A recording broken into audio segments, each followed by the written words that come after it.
میرے والد صاحب بڑے خلاف تھے اس کے، وہ کہتے تھے کہ نہیں کوئی ضرورت نہیں، آپ کے والد صاحب آپ کو فوج میں نہیں بھیجنا چاہتے؟ اور نہیں بھیجے، وہ کہتے تھے کہ تم نے انجینئرنگ کی ہے، تم اپنا باہر اپنا کیریئر دیکھو. سیریسلی آپ سوچتے تھے کہ میں پی ایم اے سے نکل جاؤں گا؟ میں سیریسلی اچھا سوچتا تھا کہ دفع کرو اس کھیل کو. تو کہنے لگا میں ذرا لاہور چلا گیا تھا دادا صاحب کی حاضری دینے. تو اس کو کوئی وہ حاضری دے کے واپس ہمارا خون خشک ہو گیا وہاں.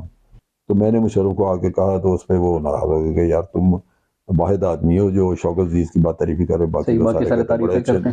تو اس طرح چھوٹی موٹی چیزوں پہ تھوڑی غلط ہے، تو میں پھر پیچھے ہٹ گیا تھا اور کوئی مخالفت خاص نہیں تھی. السلام علیکم، میں ہوں اشتیاق گوندل. آپ میرا یوٹیوب اور فیس بک چینل دیکھ رہے ہیں، دیکھنے کا بہت شکریہ. میرے ساتھ اس وقت موجود ہیں ماہر دفاعی تجزیہ کار لیفٹیننٹ جنرل ریٹائرڈ امجد شعیب. جنرل صاحب بہت شکریہ آپ کا. شکریہ. جنرل صاحب آپ نے تقریباً 37 سال پاک فوج کے اندر گزارے، تو آپ کو بچپن سے ہی شوق تھا فوج میں جانے کا یا آپ حادثاتی طور پر پاک فوج کا حصہ بنے؟ نہیں، شوق وغیرہ کوئی نہیں تھا، کیونکہ ہمارے علاقے میں یا ہم جہاں پلے بڑے وہ شہری علاقہ ہے، نیچرلی وہاں پہ کوئی ایسا رواج نہیں تھا کسی کا آرمی میں جانے کا، اور زیادہ تر یہی تھا کہ ڈاکٹر بنا دو، انجینئر بنا دو، یہ کر دو وہ کر دو. میں نے بھی انجینئرنگ پڑھی، لیکن یہ کہ اسی طرح دوست احباب جو پہلے آرمی میں چلے گئے ہوئے تھے انہوں نے زبردستی کھینچا تانی کی کہ جی آپ جوائن کریں. تو اس طرح کہنے کہلانے میں آ کے تو دوستوں کے کہنے پہ وہ اب ایسے ہی اپلائی کر دیا، وہ سلیکشن ہو گئی. جب سلیکشن ہو گئی تو پھر سوچ بچار شروع ہوئی جانا چاہیے یا نہیں جانا چاہیے. تو میرے والد صاحب بڑے خلاف تھے اس کے، وہ کہتے تھے کہ نہیں کوئی ضرورت نہیں. آپ کے والد صاحب آپ کو فوج میں نہیں بھیجنا چاہتے؟ اور نہیں بھیجے، وہ کہتے تھے کہ تم نے انجینئرنگ کی ہے، تم اپنا باہر اپنا کیریئر دیکھو، ریلویز میں کسی اور جگہ. تو وہ پھر یہ تھا کہ ڈبل مائنڈڈ تھے سارے، لیکن بالآخر میرے والد کہنے لگے کہ اچھا ٹھیک ہے یار تم خود فیصلہ کر لو جو بھی کرنا ہے. تو میں چل پڑا ادھر. لیکن یہاں آ کے تو میں نے محسوس کیا کہ یار میں مسفٹ ہوں. اچھا، یہ کب لیفٹیننٹ کپتانی میں پتہ چل گیا؟ نہیں، اکیڈمی میں. اچھا اکیڈمی. کیونکہ اکیڈمی میں وہ روزانہ بڑی سختی کرتے تھے، بڑا رگڑا تکلیف دے، سردیوں میں گرمیوں میں برا. تو میں ہر روز سوچتا تھا ذہن میں کہ یار دفع کرو، کل میں بس چھوڑ کے چلا جاؤں گا، میں نہیں ہے. وہ تقریباً روزانہ یہ ذہن میں ہوتا تھا کہ نہیں بس بہت ہو گیا. سیریسلی آپ سوچتے تھے کہ میں پی ایم اے سے نکل جاؤں گا؟ میں سیریسلی سوچتا تھا کہ دفع کرو اس کھیل کو.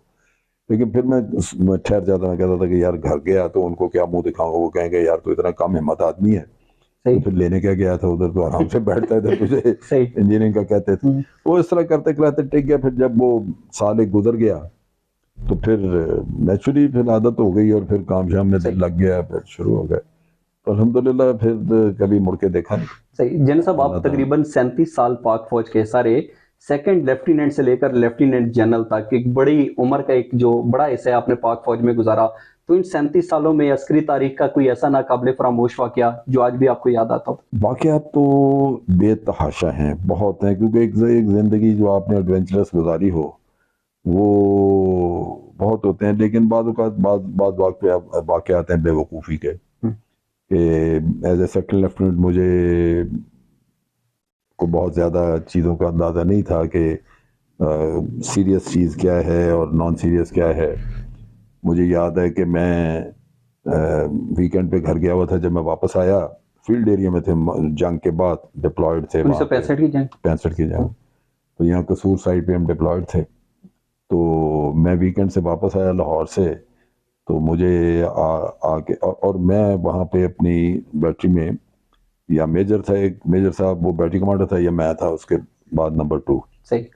تو مجھے اتنا پتہ نہیں. تو مجھے کسی میں آیا تو مجھے ہمارا حوالدار کہنے لگا جو ٹرانسپورٹ انچارج تھا، اس نے کہا کہ جی وہ ایک ٹرک چوری ہو گیا ہمارا، کو لے گیا.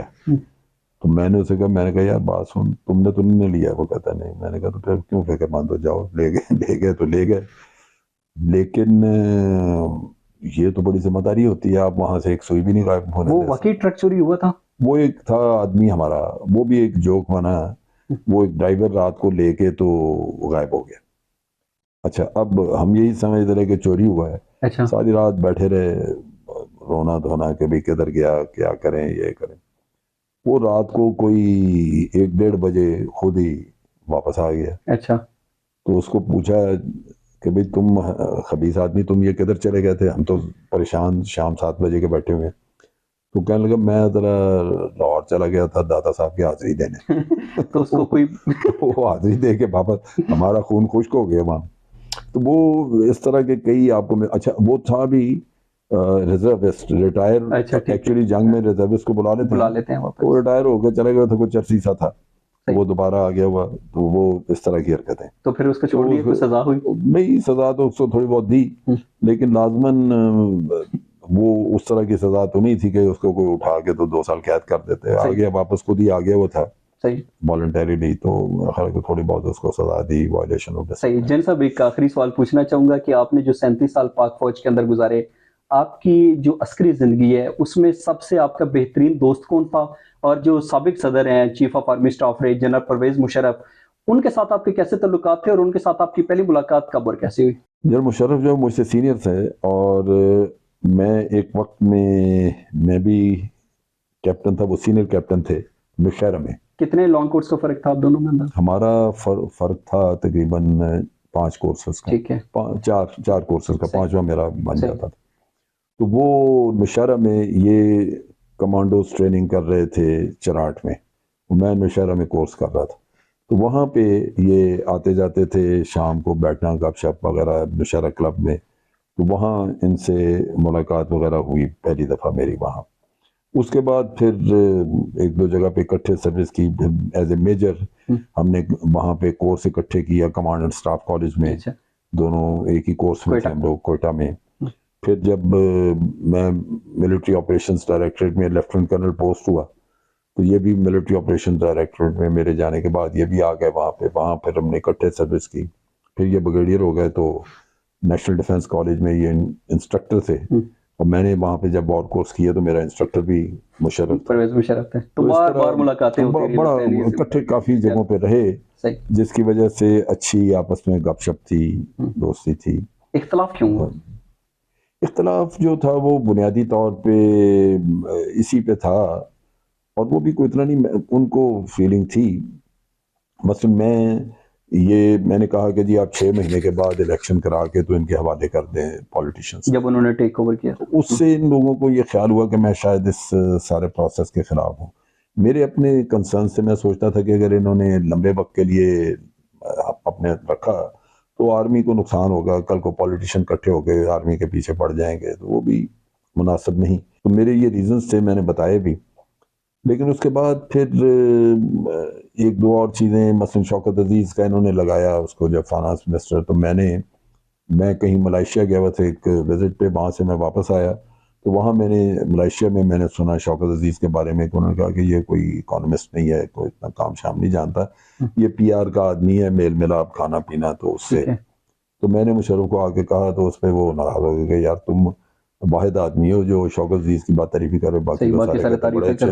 تو اس طرح چھوٹی موٹی چیزوں پہ تھوڑی غلط ہے, تو میں پھر پیچھے ہٹ گیا تھا, اور کوئی مخالفت خاص نہیں تھی. میں نے دل میں سوچا کہ جب میں نے ان کے ساتھ ویسے چلنا نہیں ہے, میں تو خلوص نیت سے اس کو بعض چیزیں کہیں نہیں, تو ٹھیک ہے میں پیچھے ہٹ گیا. پھر میں نے ملنا ملانا چھوڑ دیا تھا, پھر کوئی رابطہ نہیں, اور میں رابطہ نہیں کرتا. اور عسکری تاریخ کا, عسکری جو آپ کی زندگی تھی, آپ کا سب سے بہترین دوست کون تھا؟ ویسے تو دوست جو ہیں میرے یہ یہاں پہ کرنل اسحاق ہیں, بڑا قریبی دوست ہے میرا, جو 1971 کی جنگ میں جگی قیدی میں انہوں نے. اور سول میں بچپن سے میرا, جب میں 3-4 سال کا تھا تو جب ہم اکٹھے 2 بچے جو ہم کھیلے, وہ لاہور میں ہیں مسٹر عبدالرب.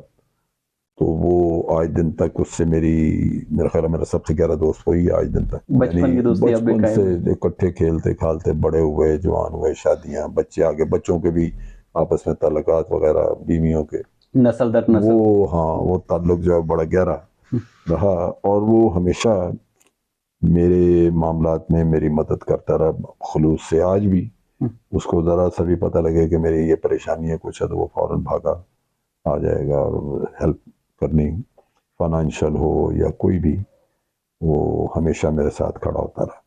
صحیح. چلیں جن صاحب بہت شکریہ آپ کا. جی ناظرین, آج کا ولاگ آپ نے دیکھا, جانے سے پہلے اس چینل کو سبسکرائب ضرور کیجیے گا. اپنا بہت سا خیال رکھیے. اللہ حافظ.